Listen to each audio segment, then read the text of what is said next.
estudiantes, damos inicio a esta nuestra segunda clase o nuestro segundo encuentro de manera virtual y presencial y que vamos a desarrollar durante el trimestre de nuestra materia de Derecho Civil 1 Persona. En la primera parte evaluamos, en las primeras clases hablamos acerca de lo que era el concepto, de lo que era el derecho objetivo, de lo que era el derecho positivo, entre otros conceptos que vamos a encontrar a lo largo y ancho de lo que es la materia como tal. Les decía que en la primera parte hablamos de lo que era derecho objetivo, derecho positivo, derecho civil, las fuentes, hablamos de lo que era la ley, cómo se hace la ley, la vigencia y la obligatoriedad de la ley, y la parte territorial, los códigos, y cerramos con este mensaje.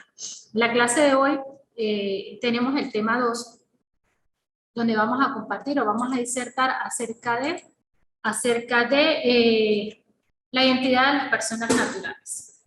Bueno, para nosotros hablar de persona, porque vamos a hablar acerca de lo que es la persona, tenemos que hablar de lo que es la identidad de la persona natural.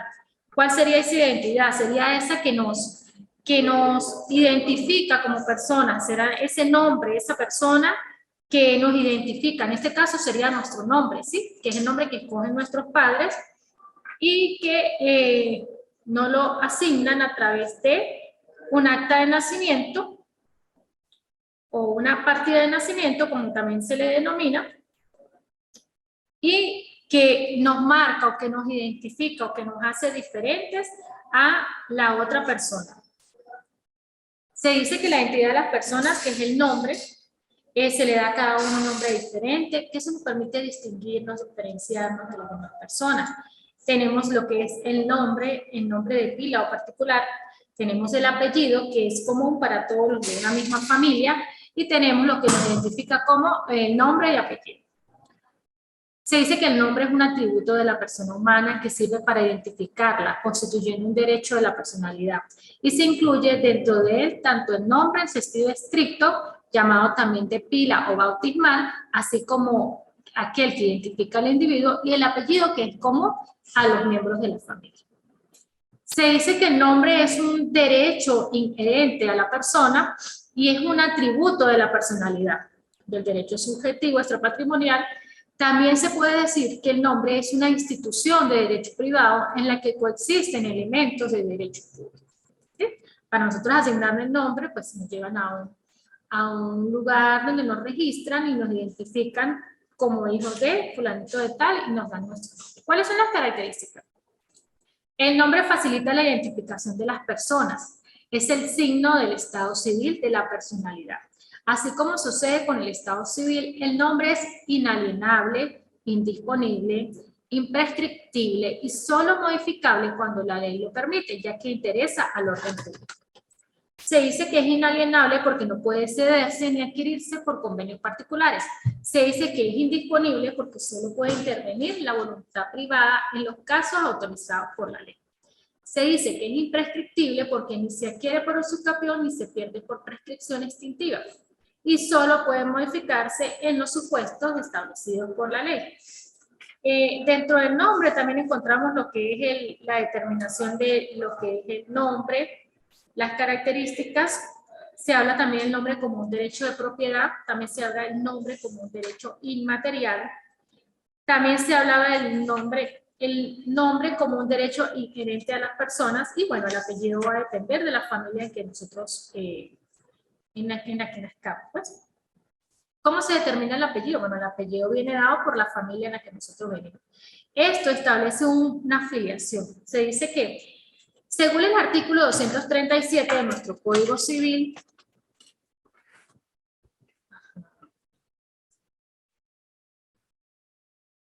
si el establecimiento de la filiación tiene lugar durante la minoridad del hijo, el cambio del apellido a que se contrae el artículo anterior podrá ser formalizado del mismo modo por el padre o la madre con autorización del juez del Tribunal de Protección del Niño y Adolescente, quien acordará oír al niño pues, antes de los 12, si es mayor de 12 años.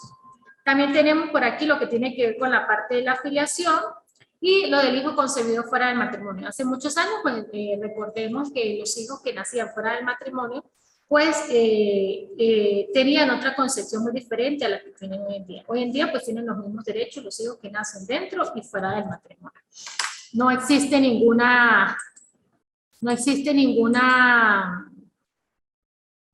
concepción independiente para los que nacen fuera, los que nacen dentro. También tenemos lo que es el apellido de la mujer casada. En el Código Civil del 82 se estableció el derecho de la mujer casada a usar el apellido de su esposo o de su marido, según lo tenemos por aquí en el artículo 137.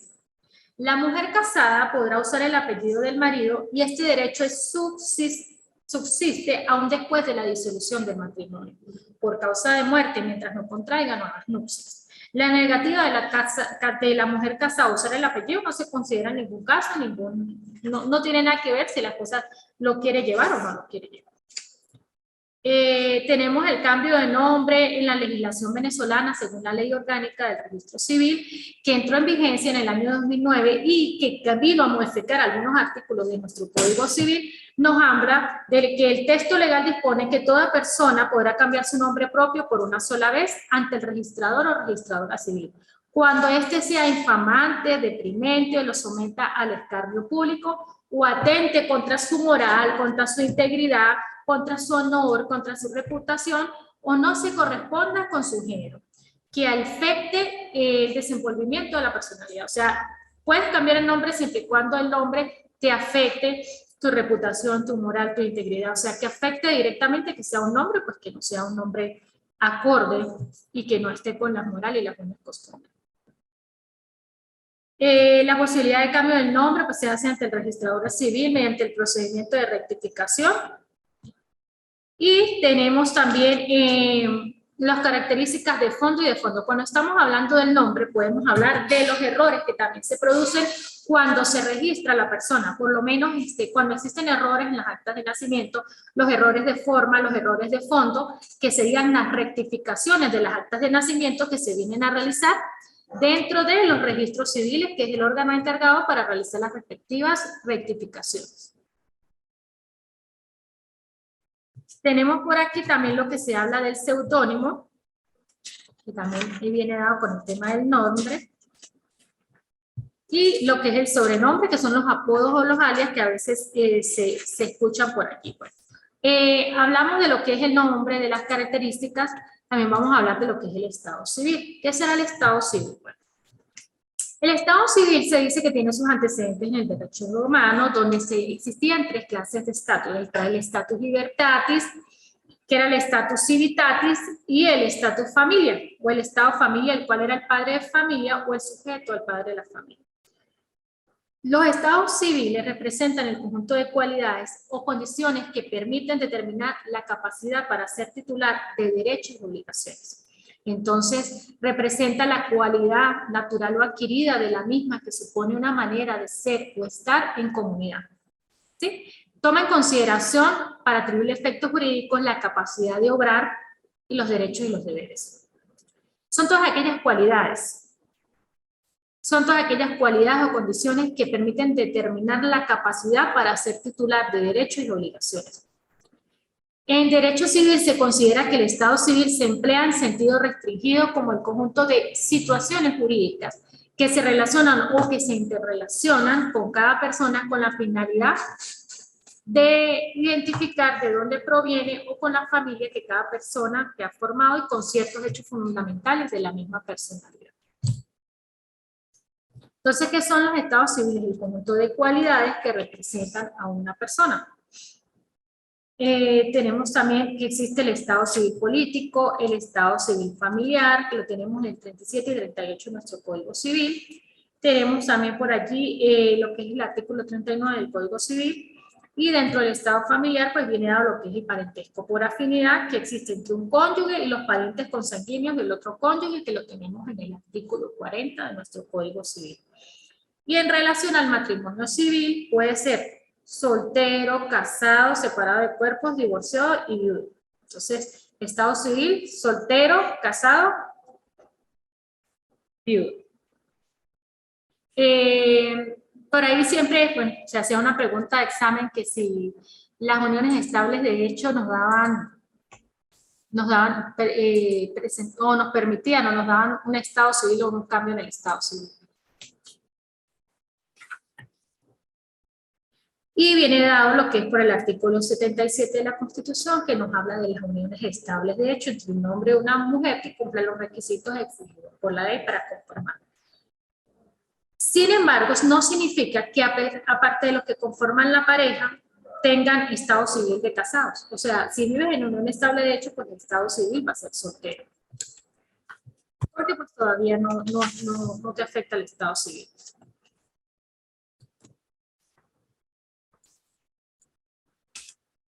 Efectos del estado civil. El estado civil puede determinar o crear determinadas incapacidades de goce. La capacidad de goce la tiene toda persona solo por el hecho de disfrutar de ser persona y no existe ninguna persona que carezca absolutamente de la misma. Sin embargo, existen algunas incapacidades de goce que son relativas. En este sentido, la filiación y el matrimonio afectan lo que es la capacidad de goce de los padres que no puedan comprar, en este caso, los bienes de sus hijos. Y la capacidad de goce entre los cónyuges, ya que no pueden comprar ni vender entre sí. Entonces, allá hay una afectación de lo que es la capacidad. El estado civil puede afectar la capacidad del ejercicio en el sentido: el matrimonio de un adolescente, por ejemplo, influye en su capacidad de obrar debido a la emancipación. Igualmente, la interdicción y la inhabilitación de una persona, en este caso, que afecta la capacidad de obrar, privándola o limitándola, pues según sea en el caso que le corresponde. En este caso, el estado civil implica un conjunto de deberes y derechos. Y el matrimonio produce un conjunto de deberes y derechos recíprocos entre los cónyuges, como el deber de fidelidad, socorro mutuo, ayuda mutua, vivir juntos. En este caso, la filiación genera un conjunto de derechos y deberes entre los padres e hijos. Lo propio ocurre, lo mismo ocurre con el tema de lo que es el parentesco. ¿Qué será entonces la posesión del Estado que la encontramos en el artículo 214 del Estado Civil? Del Código Civil, perdón, nos habla de que es la apariencia que tiene una persona que goza los derechos y cumple los deberes en un determinado estado. Un hijo que convive con una persona pero no tiene los apellidos, pues tiene la posesión de Estado, que es reconocido como hijo en este caso, pero pues no tiene los apellidos. Es la exteriorización por el ejercicio de los derechos y cumplimiento de los deberes de la filiación o el estado civil que ocurre en una persona. La posesión de Estado puede ser de hijo o de cónyuge. Se dice que la posesión de Estado, la voy a revisar según el artículo, la voy a leer según el artículo 214 del Código Civil, que nos establece que la posesión de Estado de hijos se establece por la existencia suficiente de hechos que indiquen normalmente las relaciones de filiación y parentesco de un individuo con las personas que señala como sus progenitores y la familia a la que dice pertenecer. Los principales entre estos hechos son que la persona haya usado el apellido de quien pretende tener por padre o madre y que estos le hayan dispensado el trato de hijo y él a su vez los haya tratado como padre y madre. Que haya sido reconocido como hijo de tales personas por la familia y la sociedad. Aunado no solamente al apellido existe lo que es la posesión de Estado, es ese reconocimiento, es esa apariencia que tiene una persona de pertenecer a una determinada familia o de ser hijo de una determinada persona. También existen unos elementos de la posesión de Estado, lo que tiene que ver con de hijo, nombre, trato y fama. Es enunciativa y no taxativa. El legislador indica solo los principales hechos y pueden existir otros acontecimientos o sucesos que se revelen las relaciones entre padres e hijos. Igualmente no es necesario pues, que ocurran los tres elementos para que exista la posesión de Estado.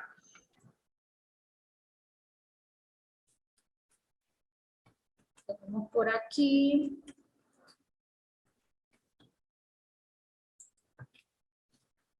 ¿Qué sería entonces el registro civil? Por aquí que tengo a la mano lo que es el registro civil. La ley del registro civil. El registro civil es aquel lugar, aquella oficina que se encarga de registrar, como su palabra lo indica, todos los actos de la vida civil. ¿Sí? Allí es donde están insertas nuestras actas de nacimiento, nuestras actas de matrimonio y las actas de defunción, entre otras. Se dice que Es el lugar donde se realiza la inscripción obligatoria, continua y permanente de los hechos y actos más relevantes de la vida de las personas físicas, tales como los nacimientos, los reconocimientos de filiación, las adopciones que también se estampan en el acta de nacimiento y se establece o se genera una nueva acta de nacimiento, los matrimonios y en este caso también las uniones estables de hecho que se registran ante el registro civil, la interdicción o la inhabilitación de una persona y la muerte de alguno de ellos, porque pues las actas de defunción se realizan o se generan aquí mismo en el registro civil y allí quedan registradas, de cuyos actos se generan importantes consecuencias como el parentesco, la capacidad negocial, la edad, el estado civil y la apertura de la sucesión, entre otras. La Ley Orgánica de Registro Civil data del año 2009 y viene a modificar muchos artículos que estaban dentro del Código Civil. Esta Ley Orgánica de Registro Civil viene a mostrarnos todos esos cambios. Como no se le realizó una reforma al Código, pues se creó una nueva, se sancionó una nueva Ley Orgánica de Registro Civil. Se dice que la ley tiene por objeto regular la competencia, organización, funcionamiento, centralización, información, supervisión y control del registro civil. ¿Cuál será la finalidad?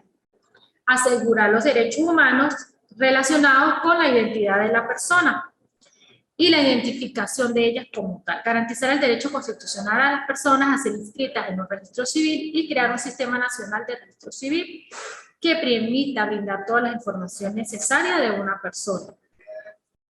Pero, ¿cuáles son todos esos actos que son registrables? Vamos a ver.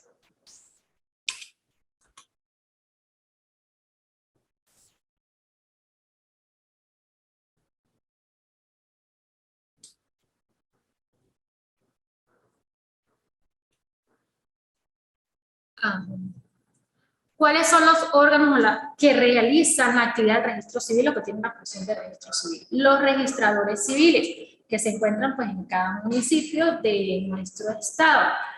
El Ministerio de Relaciones Exteriores, a través de las representaciones consulares, las oficinas de consulado, las oficinas consulares diplomáticas de la República Bolivariana de Venezuela, que se encuentran a lo largo y ancho del mundo, tienen la competencia de registro civil.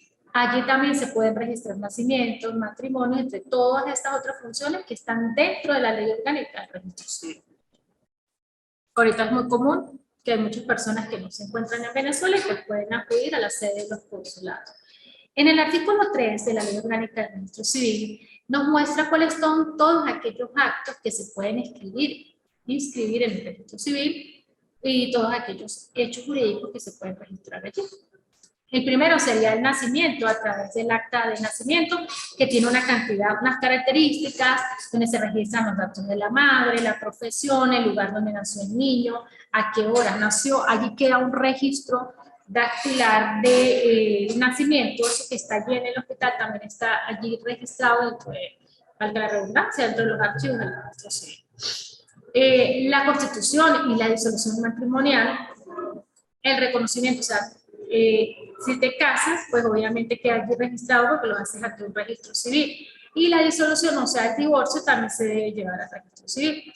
El reconocimiento, constitución y disolución de las uniones estables de hecho. O sea, si vas a establecer una unión estable de hecho o la vas a disolver, lo haces también a través de una oficina del registro civil.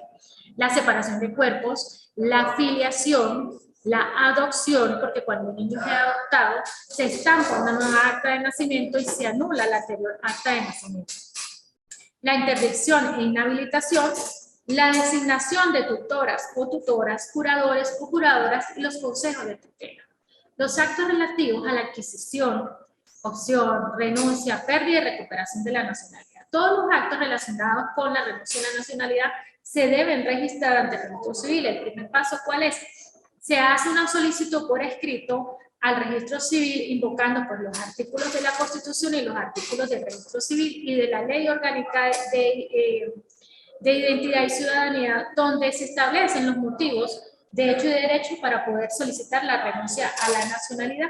En este caso, entre los requisitos que se establecen es que la persona ya tenga otra nacionalidad, porque pues la persona no puede quedar sin nacionalidad, y que demuestre que ya ha adquirido otra nacionalidad y que manifieste su voluntad de renunciar. Posteriormente, la persona, pasado un tiempo, puede recuperar la nacionalidad si es su voluntad. El estado civil de las personas, de los pueblos y comunidades indígenas, los nombres y apellidos, el lugar de nacimiento, el lugar donde reside, según sus costumbres y tradiciones ancestrales. La defunción, la presunción de ausencia y la presunción de muerte. La residencia, las rectificaciones e inserciones o actas del Estado civil.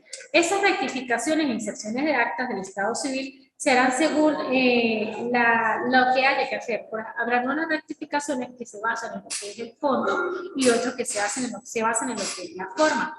Si lo que vamos a rectificar es algo que tiene que ver con la forma, pues lo haríamos ante la oficina del registro civil.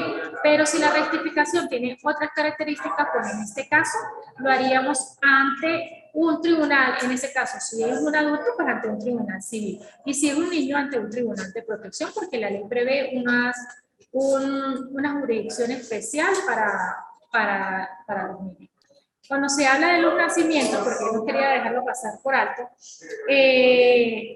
se hace la declaración de nacimiento. Es obligatorio que haya lo que es la declaración de nacimiento, ya sea del padre o de la madre, o de algún pariente consanguíneo hasta el 4º grado. El lapso para registrar. El lapso se extenderá hasta por 90 días después de haberse producido el nacimiento. O sea, tienen 90 días para registrar los nacimientos. La declaración extemporánea. También se puede hacer una declaración de nacimiento extemporánea cuando la inscripción del nacimiento en el registro civil no sea efectuada dentro de los 90 días, se considerará extemporánea. Y bueno, tiene un procedimiento que lo establece allí el artículo 88. También tiene un procedimiento para la declaración de las personas nacidas en el extranjero.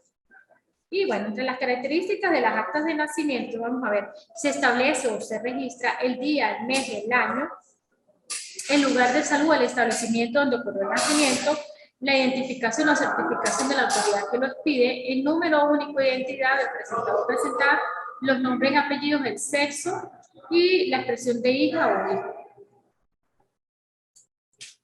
Tenemos también lo que es la parte de los reconocimientos. También hay reconocimientos que se hacen de declaratoria ante el registro civil y la inscripción en el registro civil, las actas de reconocimiento y también se da todo lo relativo a lo que es el matrimonio que se puede celebrar ante el registro civil o ante el alcalde o alcaldesa, ante los capitanes o capitanas de buques de la bandera, de buques de bandera de venezolana que se encuentren en otros países.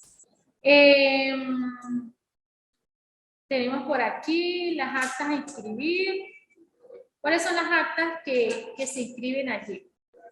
En el libro de matrimonio serán inscritas las actas, los matrimonios celebrados en la República Bolivariana de Venezuela, los celebrados en buques de bandera venezolana, los celebrados en el extranjero, en los cuales los contrayentes sean de nacionalidad, uno de los contrayentes sea nacionalidad venezolana. Y los celebrados, pues, con contrayentes o cuando se declare la existencia o la nulidad de un matrimonio.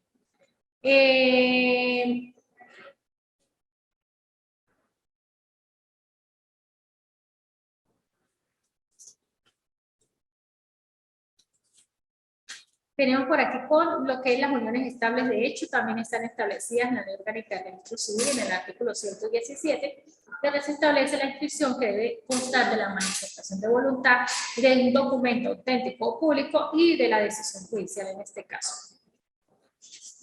Tenemos por aquí de las defunciones. Y lo que les iba a comentar acerca de lo que es los actos relativos a la nacionalidad, también los encontramos en la Ley Orgánica del Registro Civil, la renuncia, la declaración de voluntad, la remisión de información, la residencia, y tenemos lo que tiene que ver con las rectificaciones, inserciones y notas marginales. Las rectificaciones de las actas podrán ser rectificadas en sede administrativa y judicial. La sede administrativa sería la sede del registro civil y en vía judicial sería en el tribunal, ya sea si es adulto en un tribunal civil y si es un niño en un tribunal de protección de niño, niña y adolescente en la jurisdicción donde se encuentre residenciado el niño. Las rectificaciones de las actas en sede administrativa corresponderá solo cuando haya omisiones de las características generales y específicas de las actas o errores materiales que no afecten el fondo. ¿Sí? Y las demás rectificaciones se realizarán en sede subjudicial cuando existan errores u omisiones que afecten el contenido del fondo del acta, debiendo acudirse a la jurisdicción ordinaria, en este caso el tribunal. En cuanto a las nulidades de las actas de nacimiento, existen varios motivos por los cuales se pueden anular las actas de nacimiento. Cuando tenemos dos actas de nacimiento o una persona que está registrada en dos lugares o en dos países o incluso dentro del país en dos lugares diferentes, que generalmente eso es muy común aquí en la frontera.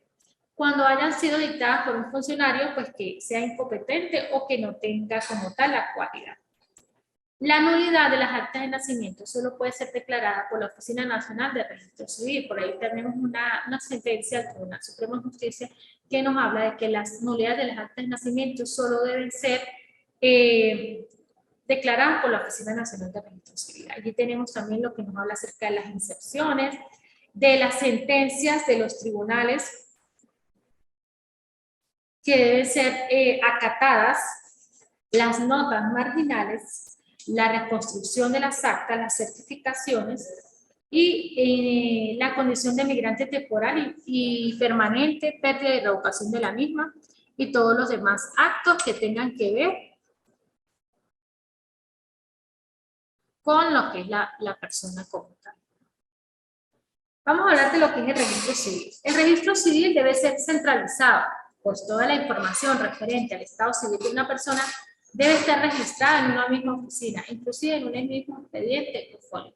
Debe ser público de manera que permita el acceso de todas las personas a la información en el contenido, salvo algunas limitaciones. Pero también toma en cuenta el registro civil el derecho a la vida privada, la intimidad y la confidencialidad que está establecida en el artículo 60 de nuestra Constitución. Y también se restringe la información para todas aquellas personas que no tengan competencia sobre residencia, afiliación de los niños, niñas y adolescentes. ¿Sí? ¿Por qué? Porque son actos de la vida privada, son actos personales que se registran allí. También dentro de esta temática de lo que es el registro civil, tenemos por aquí lo que tiene que ver con la inscripción obligatoria, la interdicción y la habilitación, los registradores civiles. Entonces nos podemos dar cuenta que no solamente los registradores civiles en las sedes diplomáticas que estén en el exterior tienen competencia. Además, el sistema cuenta con unos órganos que prestan su colaboración, como son el Ministerio del Poder Popular con competencia en Relaciones Interior, Justicia, a través del Sistema Nacional de Identificación y el Sistema Nacional de Registros y Notarías. El Ministerio del Poder Popular con competencia en materia de salud a través del personal autorizado para la emisión de los certificados de nacimiento y de defunción. El Ministerio del Poder Popular con competencia en comunidades indígenas. Podemos hablar de que el sistema del registro civil puede estar integrado por el Ministerio de Salud, el Ministerio de Interior y Justicia, el Consejo Nacional Electoral, el Ministerio de Relaciones Exteriores, el Ministerio de los Pueblos Indígenas, y todos estos se resumen en lo que es la Comisión y Registro Civil y Electoral, del cual depende la Oficina Nacional de Registro Civil, que tiene su sede principal en Caracas y tiene una sede en cada uno de los estados. Luego de ahí se desprende la Oficina Nacional de Supervisión y se desprende a las oficinas consulares y los registradores civiles, que en último son los que reciben las solicitudes.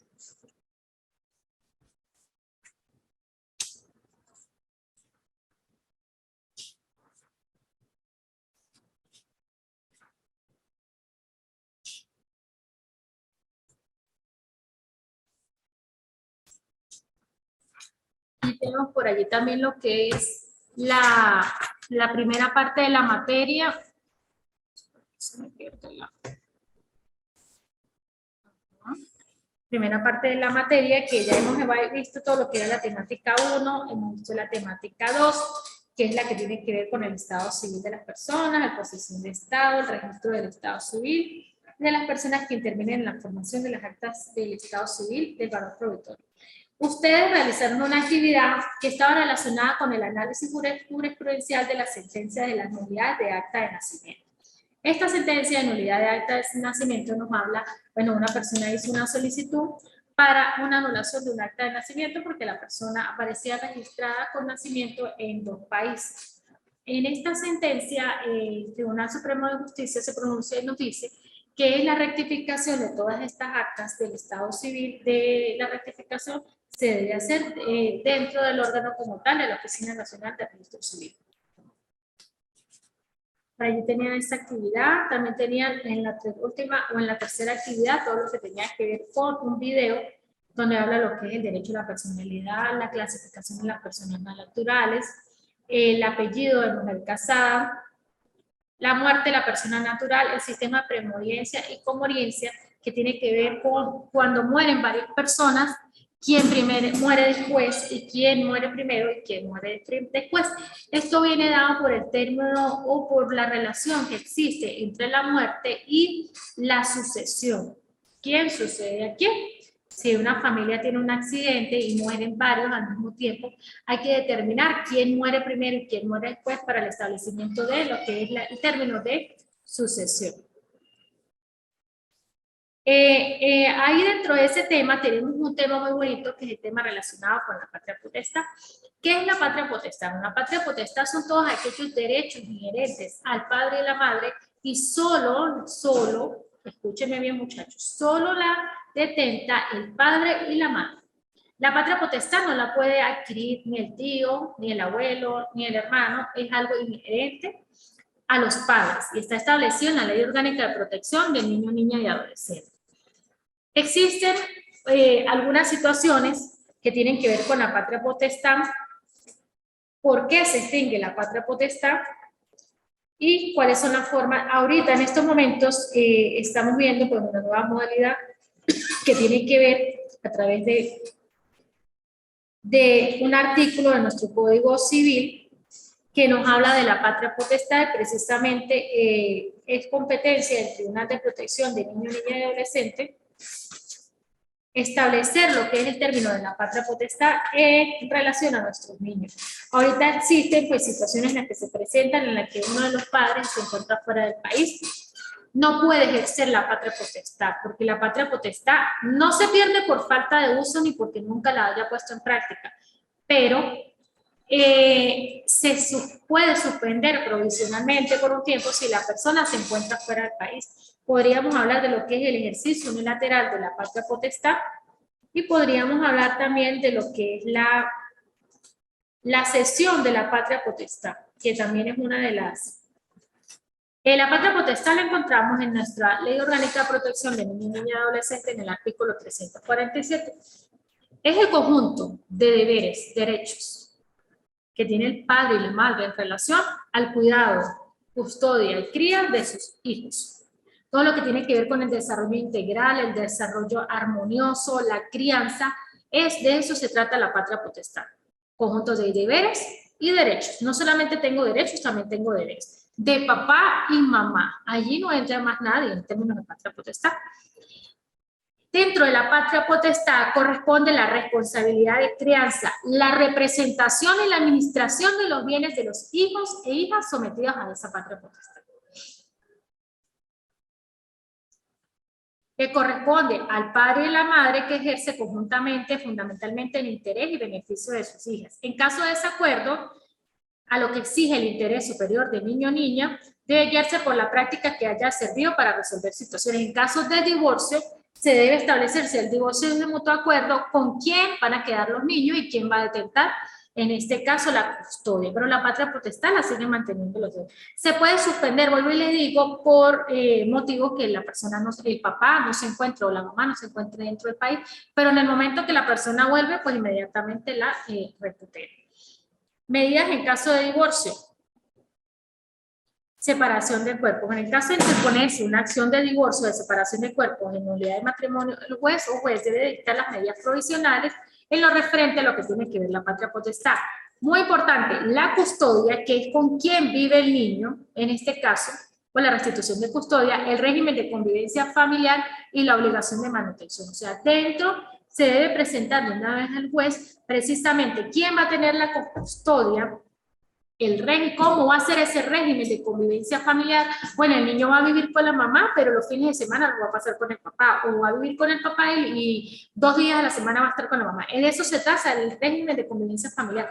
Y la obligación de manutención es cómo se va a establecer, cuánto será el aporte que va a dar en este caso el padre que no convive con el niño y cuáles van a ser los aportes que van a dar cada uno para cumplir con todas las necesidades que tiene el niño en un momento determinado. En cuanto al divorcio, pues se solicita conformidad con el artículo 185A del Código Civil y se establece de una vez cómo va a quedar los términos de obligación de manutención y el régimen de convivencia familiar.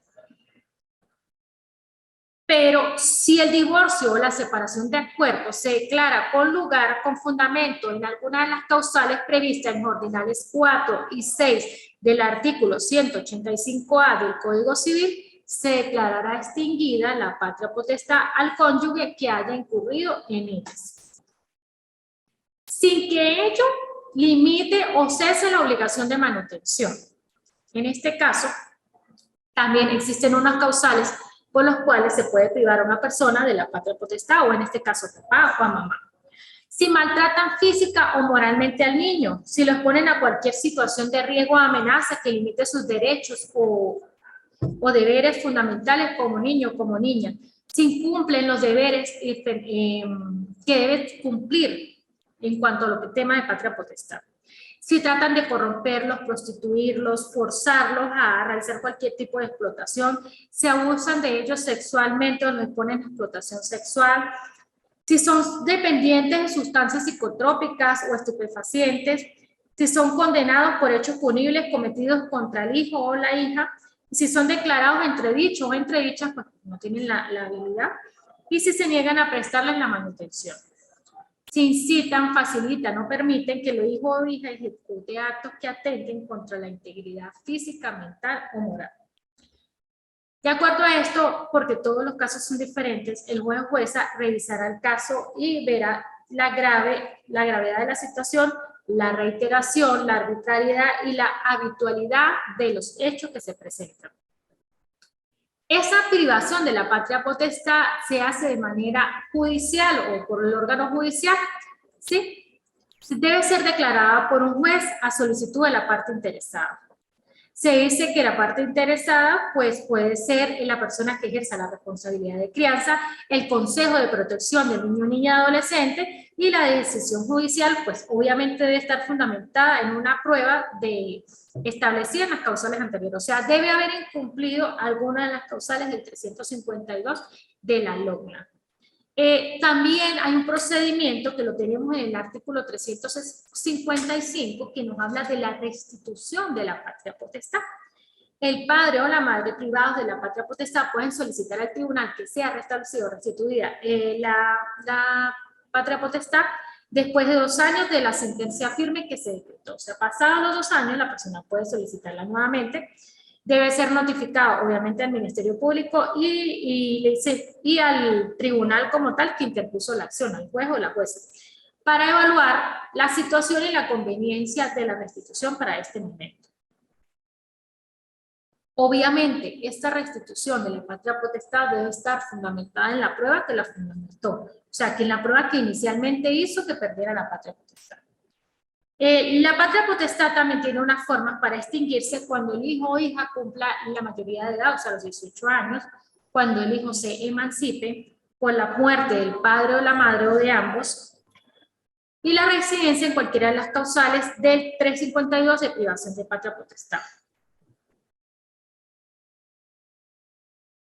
Y cuando se incursa en alguna de las causales, 4 y 6 del artículo 185A.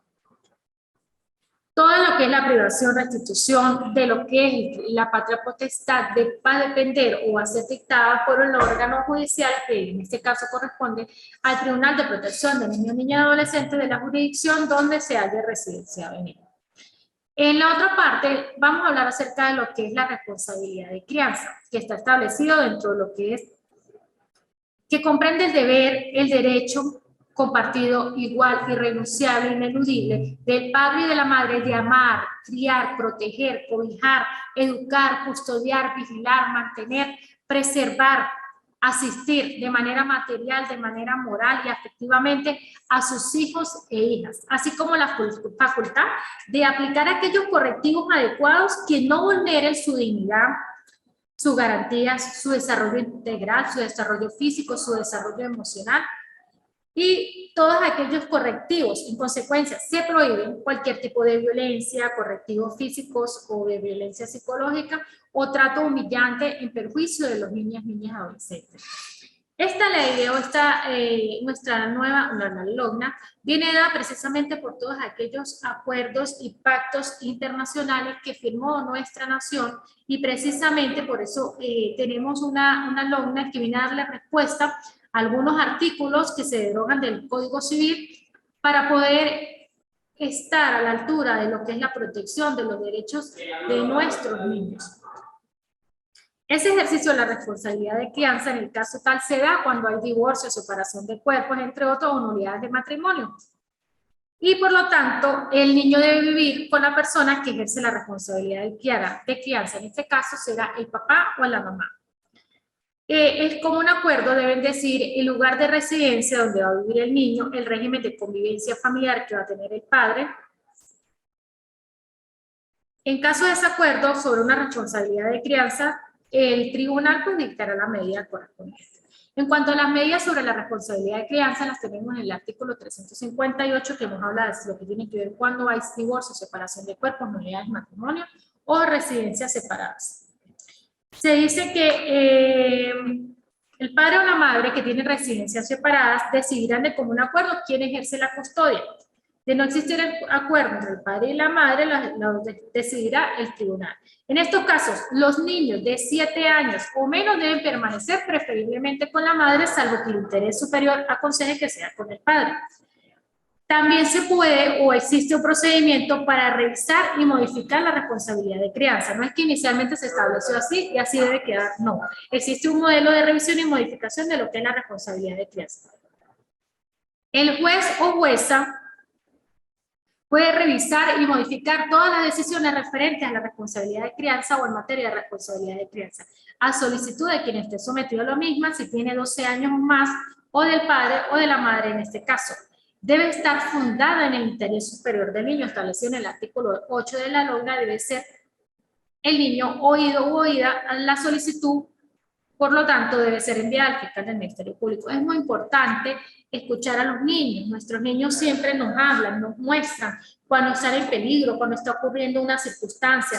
Por eso es tan importante y tan delicado el tema de protección o el tema de lo que tiene que ver con nuestros niños adolescentes, porque pues, todos somos diferentes y son como niños como tal, son muy vulnerables. Y pues todas las medidas o todas las situaciones que se presenten allí en el tribunal pues deben estar, no pueden ser totalmente tajantes, sino deben haber los procedimientos para revisar y modificar estas medidas. En este caso, también podemos hablar de lo que es la competencia judicial, la competencia del tribunal, y para ello siguiendo el procedimiento que se encuentra en el capítulo 6 de este título, del título como tal. En la sección tercera de la LOGNA vamos a encontrar lo que es la obligación de manutención, que esto viene por allí del 282 del Código Civil, del 294 del Código Civil, del 76 de la Constitución de la República Bolivariana de Venezuela. Nos habla de que la obligación de manutención comprende todo lo relativo al sustento, vestido, educación, cultura, asistencia médica, recreación, medicina, recreación, deporte, referidos al niño, niña y adolescente. La subsistencia de la obligación de manutención es un efecto de la afiliación legal o judicialmente establecida que corresponde al padre y a la madre respecto de sus hijos o hijas que no hayan alcanzado la mayoría. Porque como les hablaba hace rato, solo lo deben ejercer los padres. Otro tema que tenemos allí dentro de la patria potestad está el establecimiento de la manutención en casos especiales, que la tenemos en el 367. Las personas obligadas de manera subsidiada, que la tenemos en el artículo 368. Si el padre o la madre han fallecido o no tienen económicos o están impedidos para cumplir la obligación de manutención, esta recae en los hermanos o hermanos mayores del respectivo niño o niña adolescente. los ascendentes por orden de proximidad y los parientes colaterales hasta el tercer grado. La obligación puede recaer asimismo sobre la persona que represente al niño o niño adolescente a falta de padre y de madre o sobre la persona a la cual le fue otorgada su responsabilidad de crianza. En esos elementos indispensables para la determinación de la obligación de manutención tenemos que el juez o la jueza debe tomar en cuenta la necesidad o el interés superior del niño o niña adolescente. Eso es lo primero. La capacidad económica del obligado, el principio de unidad o de filiación. Esto nos habla de cuando son varios niños. ¿Sí? Y se presenta generalmente también cuando se van a dar en adopción. A veces hay varios hermanitos. Siempre se debe tener presente el principio de unidad. La equidad de género en lo que tiene que ver con las relaciones familiares y el reconocimiento del trabajo del hogar como una actividad económica que genera ese valor agregado y produce riqueza y bienestar. Tenemos también que se fijará de acuerdo a la moneda de curso legal, de acuerdo a lo establecido, pues lo que es tomando como referencia el salario mínimo venezolano. Tenemos también lo que es la proporcionalidad. Debe tomar en cuenta el juez de acuerdo a esto cuando concurren varias personas. La oportunidad de pago, existen también los convenimientos, los legitimados activos, la irrenunciabilidad del derecho a solicitar obligación de manutención. La prescripción de la obligación y el carácter de crédito privilegiado.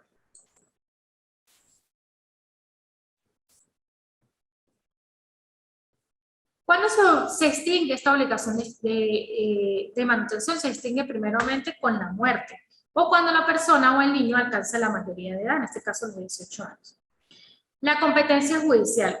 Con excepción de la conciliación, todo lo relativo a la fijación, ofrecimiento para la fijación, revisión del monto de obligación de manutención, debe ser decidido por vía judicial, o sea, por el tribunal, siguiendo el procedimiento previsto en el capítulo 4 del título 4 de la norma. Las sentencias de estos procedimientos se deben ejecutar conforme a las normas de ejecución de sentencias contempladas en nuestro ordenamiento jurídico. Y allí viene pues otra que tiene que ver con lo que es la convivencia familiar, que lo tenemos en el artículo 9.3 de la Convención de los Derechos del Niño, el 18.1 del artículo 27 del OMNA que está por allí. Y hacemos vamos para el 27 del OMNA. Derecho a mantener, que tiene que ver con el derecho a mantener relaciones personales y contacto directo con el padre y la madre. Todos los niños, niñas, adolescentes tienen el derecho y el deber de mantener de forma regular y permanente relaciones personales y contacto directo con su padre o su madre, aun cuando exista entre estos separación de cuerpos, divorcio o todo esto, porque esto, o sea, una cosa es que se divorcian los padres y la otra es que no tengan derecho a ver a sus hijos. Tenemos por aquí el derecho de convivencia familiar.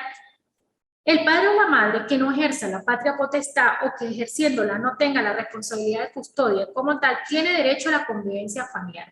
Ya sabemos que la patria potestad la tienen ambos padres. Ya sabemos que la custodia es en la persona que se queda con el niño.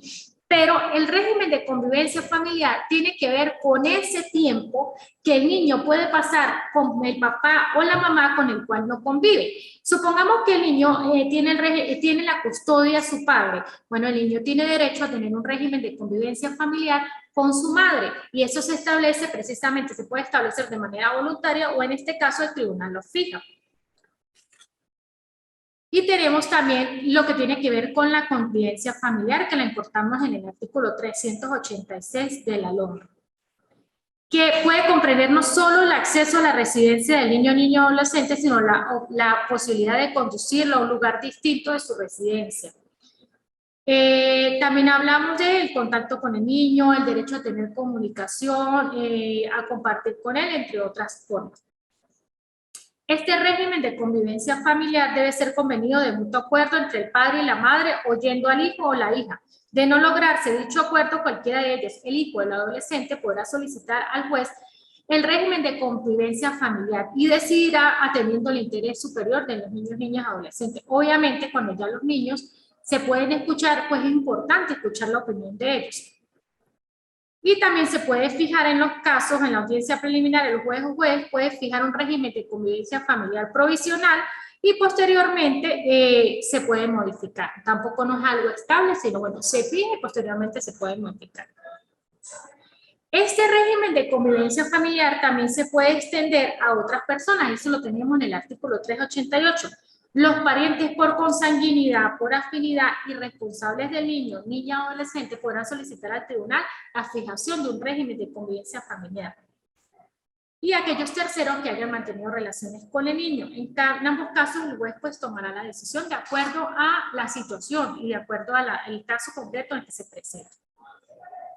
Existe también una limitación a este régimen de convivencia familiar, que nos habla de que el padre o la madre, quien se le haya impuesto por vía judicial el cumplimiento de la obligación de manutención y que éste se haya negado a cumplirla, pese a que tiene o cuenta con los recursos económicos, se considera en base al interés superior del niño. En todo caso, se puede suspender el régimen de convivencia familiar por un lapso determinado del tiempo. También tenemos lo que es cuando se da el incumplimiento del régimen de convivencia familiar. Bueno, eso de que llegó el papá a buscar al niño y la mamá no quiere que él se lleve el niño. Bueno, el padre o la madre de quien ejerza la custodia que de manera reiterada e injustificada incumpla lo que tiene que ver con el régimen de convivencia familiar y que afecte los derechos del niño y los derechos del padre, obstaculice el disfrute efectivo del compartir del niño con su padre o con su madre, podrá ser privado o privada de la custodia. Entonces, bueno, ahí podemos ver que los niños tienen derecho a desarrollar, a compartir con sus padres y a vivir, si en este caso, si sus padres no pueden convivir, a tener un régimen de convivencia familiar que le permita compartir con sus hijos en este caso, que es un derecho. Existen pues otro tipo de instituciones que vemos allí, que lo encontramos en la lona, que lo que tiene que ver con ahorita en estos momentos se ve mucho el tema de que generalmente se va un padre y se queda otro aquí. Ahorita estamos viendo esa interpretación del artículo del Código Civil que nos habla de lo que es la patria potestad y se puede ceder. O sea, si los dos padres están en el país y uno de los padres va a viajar con los niños y el otro se va a quedar en el país, ese padre que va a viajar puede cederle, no de manera absoluta, sino de manera por un tiempo determinado, la custodia, la patria potestad de su hijo para que él pueda realizar todos los actos relativos a la vida civil de este niño, representarlo, asistir a citas, asistir por decir algo, a la solicitud del pasaporte, entre otros requisitos que ameritan que el padre sea el representante o la madre sea el representante. Se puede ceder cuando están de mutuo acuerdo y también se puede solicitar el ejercicio unilateral de la patria potestad, que lo hace uno de los padres frente o a solicitud de parte del tribunal. Allí se establece o se toma en cuenta lo que tiene que ver con las telecomunicaciones y pues se establece un contacto directo con aquel padre o con aquella madre que no se encuentre dentro del país para pues informarle que se está llevando un procedimiento ya sea de custodia, de restitución de custodia, de patria potestad y se notifica vía correo electrónico o se le hace una videollamada precisamente para verificar y para notificarle que se está llevando el procedimiento. El juez puede realizar una llamada y comentarle y notificarle que se está llevando un procedimiento de ejercicio unilateral de patria potestad, que si la persona está de acuerdo, dónde se encuentra residenciada, porque una de las causales para suspender la patria potestad provisionalmente es que la persona se encuentre, sea el padre o sea la madre, se encuentra fuera del país y no pueda ejercer como tal la patria potestad. Entonces, como podemos ver, dentro del ámbito de lo que es el derecho civil, encontramos varios fundamentos que se dan desde el momento que la persona nace. Obtiene un registro civil, un acta de nacimiento, un nombre, un apellido que lo identifica de las demás personas. Establece una residencia, un lugar de ubicación y en este caso empieza a hacer actos de la vida civil que obviamente van quedando registrados.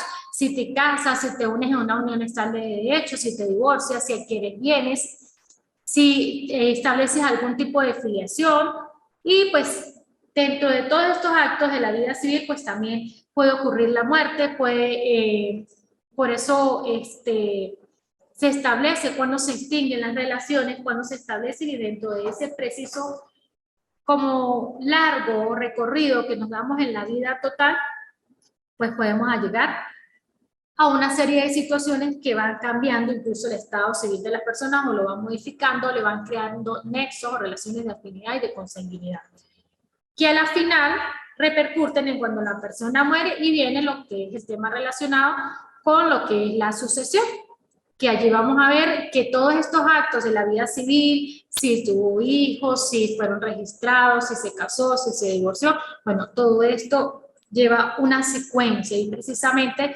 dentro del registro civil es donde se establece esa secuencia, ¿sí? Donde se establecen todas estas relaciones de consanguinidad y de afinidad, donde se registran todas estas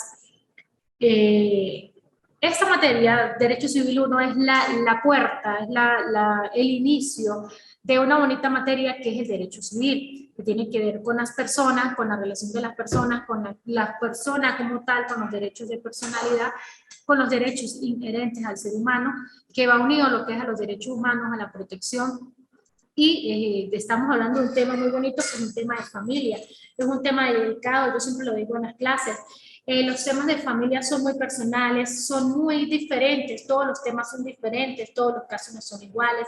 Los jueces o las personas que trabajan con un tema de familia pues deben ser muy susceptibles, deben tener mucha habilidad para detectar cuando un niño está en problemas, cuando un niño habla, nos muestra, nos dice no quiero estar con mi papá o no quiero estar con mi mamá por alguna situación determinada, y es precisamente dentro de estos tribunales donde existe incluso un equipo interdisciplinario que realiza la evaluación psicológica, que realiza la visita domiciliaria, que hace ese informe integral.